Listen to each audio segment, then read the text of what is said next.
Hey, Bruce, good morning. How are you? Good morning, guys. Mully, you see the problem I have every week. He even cut me off in that interview. David does it every week. That's why we have so much fun going up and back with people like Owen Caissie. But yeah, a big move for the Cubs certainly yesterday, making this Well, over the last 2 years. This is a big arm that they brought in, yes. and it answers a lot of questions for their starting rotation, even with Justin Steele starting the year on the IL, working his way back, hopefully in the early part of spring to be a part of that rotation. But the depth that they have going into this season, on paper, we always love that part of it, that they go 9 deep with starting pitching right now. So that is certainly something that you want to have in this day and age, the ability to have 9 professional pitchers who have done well at times during their career, a part of your rotation. What was true that day remains true today, Bruce. The Cubs are better for getting Edward Cabrera on their staff to win now rather than prioritize later. And this is now a rotation, as you point out, has some quality depth, and I think puts themselves in a position to win the division and go further.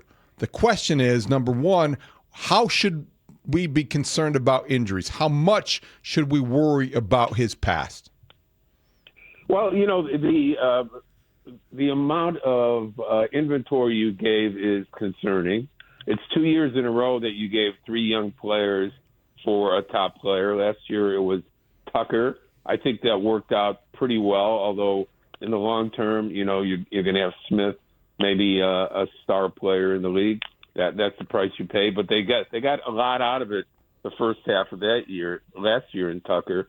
And now you're trading 3 more young players for Cabrera, who you have contract control of for 3 years under a relatively modest amount of money. He's probably only going to make 3.7 this year, the first year of arbitration. That's the number where he's going to be at.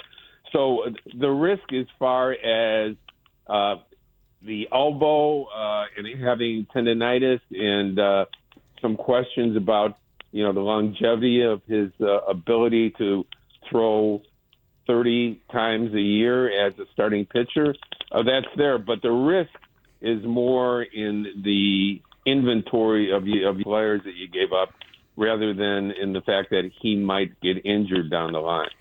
And the one thing that is not true when you made this move as opposed to last July is that Owen Caissie was not blocked. There is nobody in right field ahead of him, not now, and it doesn't appear like, unless maybe Bellinger, could that be possible? The idea that now your right fielder is going to be a guy who played right field before and you didn't love it. I'm just saying, do you trust him with 140 games in right field or 120 games? How many games will he end up starting there? Or do you believe if they get Bregman, if they get Bo Bichette, they're not going to move him to right field? So maybe Bellinger. Other than that, who's your right fielder? Well, you're right. I mean, Suzuki was not trusted in right field until last year when he had to go in and Tucker was injured. And he played actually very well in right field. There were very few Seiya Suzuki moments from 23 and 24 where he was tracking balls and didn't find them very often. We didn't see that outfielder. He was a better outfielder. Now, when you remove from that, is he capable of giving you 140 really good games out there? Is that what you're expecting to get the optimum out of his offense? And he is one of those players that really has responded well to being a designated hitter. We always hear this, claim by players, I can't get to the rhythm of being a DH, after playing in the field.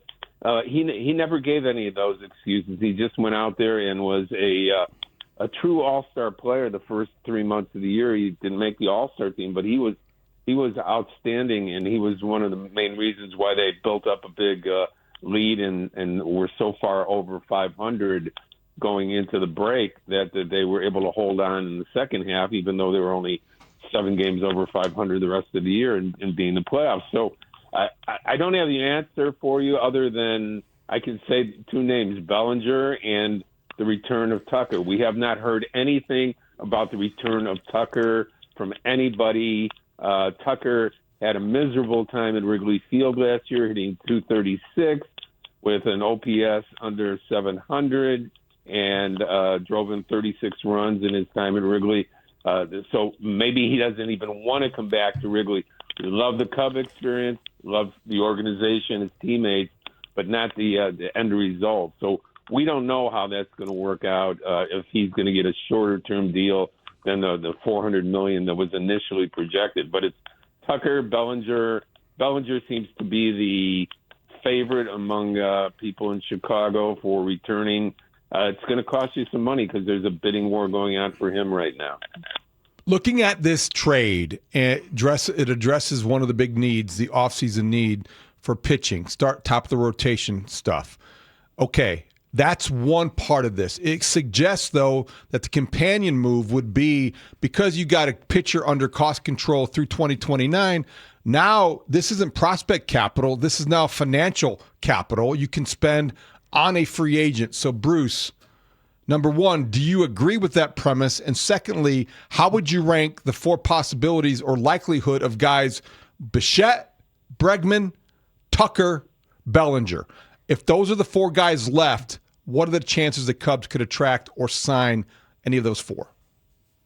I like the idea of Bichette, basically because he's younger, he's more athletic. Bellinger's plenty athletic. Tucker, so-so. Bregman, a very good player, but more likely to go back to Boston. I would say that Bichette is, at age 28, leads the league in hitting in base hits most of the time, has a speed, your automatic number 1 hitter if you want him to be. He can bat down in the order.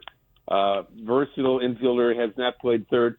The Cubs could look at him like this, guys. He's going to play third base for us this year. Shaw's going to be a super utility guy. And then if we can't sign or we don't sign or we trade Nico Horner, he's our starting second baseman after this, going down for the next 3, 4, 5 years with Dansby Swanson at shortstop. So that's the new middle of the order. That's not a popular way to look at it if you're a Cub fan, but I think it's a realistic way that they might be looking at it if they do sign Bichette. I can't remember who it was. Maybe it was Joel Sherman from the New York Post, who was on I think he wrote this, but he was also on a website talking, maybe MLB Network. He was talking about why he likes what the White Sox have done, and he was talking about the things they've done in the offseason, and he said that the signing of Mooney in particular was the sort of thing that was taking advantage of the fact that that there was a window there, and that because a lot of the big names, like the ones we've just mentioned, haven't signed anywhere, that the middle class is sort of disappearing. Like a guy like that might be a fallback candidate if you couldn't get someone, get a big bat at a different position. And that guys like that are now being taken, and there are going to be teams that wind up without a superstar player and with a hole, and then have to figure out how to fill it. How quickly do you believe these guys go? Why is it taking this long? And is it just the top end guys because of the money involved? Or are there other players that are kind of fallback positions if you can't land one of these guys? There's other players out there, but not the quality level of Bregman, Bichette, Tucker, and Bellinger. So, those guys are difference makers. You sign them, they're all $30 million plus players, right? Yeah. That's what their AAV is going to be in any contract, whether it's a short term deal like Bellinger signed, a few years ago with the Cubs, or it's a longer-term deal like you expect Tucker to get this time around. Whatever it is, there's 4 players, but there's realistically 5 teams, right? So one of the teams, you're going around and around the chair, 4 chairs and 5 people, right? Somebody's going to be without a chair, right? And the most people guess, well, it might be the Cubs because they haven't been spending huge amounts of money, right? But they have the money to spend if they want to do it.